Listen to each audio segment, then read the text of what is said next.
As ferramentas de trabalho dos profissionais de arquitetura e urbanismo têm mudado significativamente nas últimas décadas. A capacidade atual em digitalizar, analisar, manipular e prever os resultados de edifícios, infraestruturas e sistemas urbanos ampliou o alcance e o impacto das decisões dos administradores. Mecanismos de sistemas sociotécnicos, como os telefones celulares e suas redes, representam um novo tipo de infraestrutura capaz de colaborar sensivelmente no planejamento dos espaços públicos urbanos. Realizamos dois estudos nos quais coletamos dados de Wi-Fi para demonstrar diferentes dinâmicas humanas no campus sede da Universidade Federal de Santa Catarina, a UFSC. No primeiro estudo, os dados de trajetória demonstram a integração de alunos de diferentes centros de ensino, auxiliando na identificação de locais de confluência social dentro do campus. O segundo estudo trata da avaliação da densidade dos edifícios através do uso da rede Wi-Fi.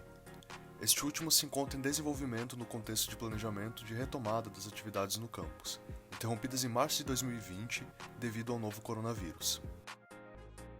Uma questão crucial que tangencia a abordagem proposta é a da interdependência existente entre a privacidade dos usuários e o processo de formulação dos algoritmos responsáveis pela automatização dos raciocínios. Os dois estudos apresentados problematizam essa questão em face da Lei Geral de Proteção de Dados Pessoais e da multidisciplinaridade envolvida na formulação dos algoritmos utilizados. Destacamos o potencial destes dados na identificação de dinâmicas humanas no campus com métodos de anonimização mais restritivos do que a LGPD, garantindo maior segurança aos usuários. Fundado em 1960, o campus sede da UFSC localiza-se na cidade de Florianópolis, região sul do Brasil. Trata-se de um campus urbano, circundado por 5 bairros, cuja população estimada pela prefeitura em 2015 era de aproximadamente 80 mil habitantes. Há uma microbacia hidrográfica no campus. Assim, a setorização em centros de ensino e departamentos é acentuada pela presença dos córregos que hoje, devido à ocupação de suas margens por estacionamentos, acentua a segmentação territorial existente. O algoritmo que utilizamos na anonimização de dados foi construído em parceria com o Laboratório de Segurança da Informática e a Superintendência de Governança Eletrônica e Tecnologia da Informação e Comunicação, ambos da UFSC. Durante um dia típico, os mais de 30 mil alunos geram aproximadamente 1,5 milhões de registros de conexão, que ficam armazenados no sistema da universidade. Eles incluem informações como o local e horário da conexão e o número de matrícula, que permite associar outras informações relacionadas ao cadastro do usuário, enriquecendo os dados com informação contextual. A anonimização acontece a partir de um método chamado de Mixed Beta Key Anonymity, no qual um quasi-identificador pessoal é utilizado no grupamento de pessoas e suas trajetórias. Tanto beta quanto K são parâmetros que orientam o nível de privacidade que se deseja aplicar ao dado. Na prática, o método considera um K de pelo menos 5 estudantes vinculados ao mesmo centro de ensino, significando que qualquer grupo menor do que 5, acessando o mesmo roteador no mesmo intervalo de tempo, será desconsiderado na coleta de dados. Assim garantimos maior privacidade aos grupos de usuários. Com a finalidade de aumentar a segurança dos dados pessoais e a qualidade do dado obtido, é aplicado o conceito de trajetória semântica, baseada no conceito de stops and moves.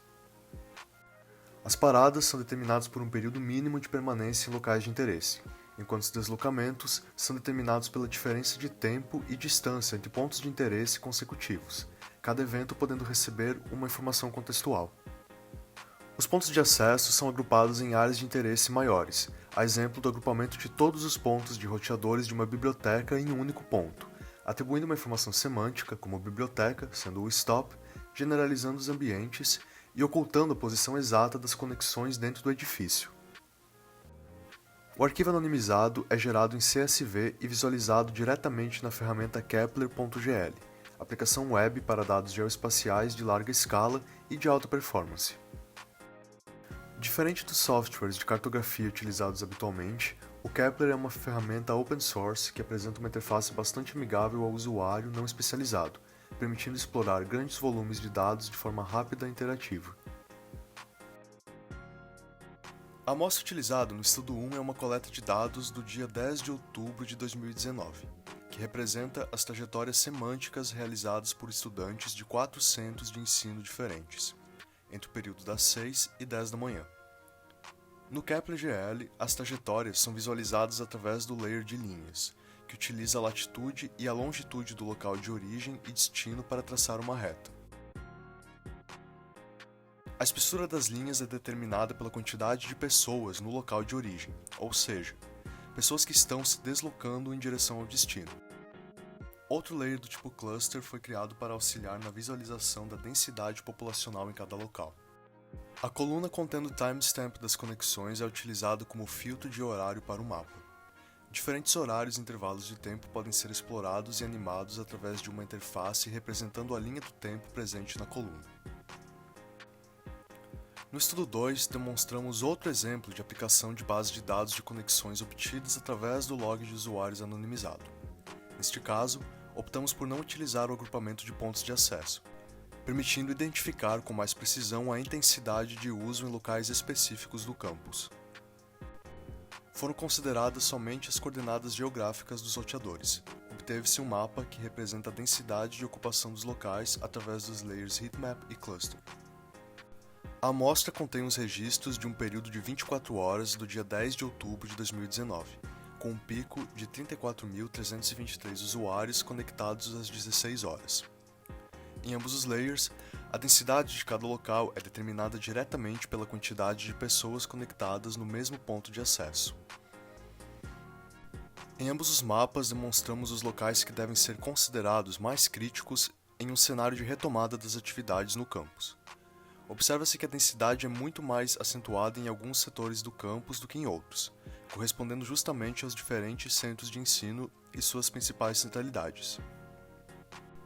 Esses dados corroboram na identificação de locais em que os cuidados em uma retomada parcial das atividades, o que está previsto pela universidade como uma etapa de transição, deverão ser observados cautelosamente e com atenção não somente às salas de aula, mas às demais dependências físicas como espaço de circulação e banheiros, por exemplo.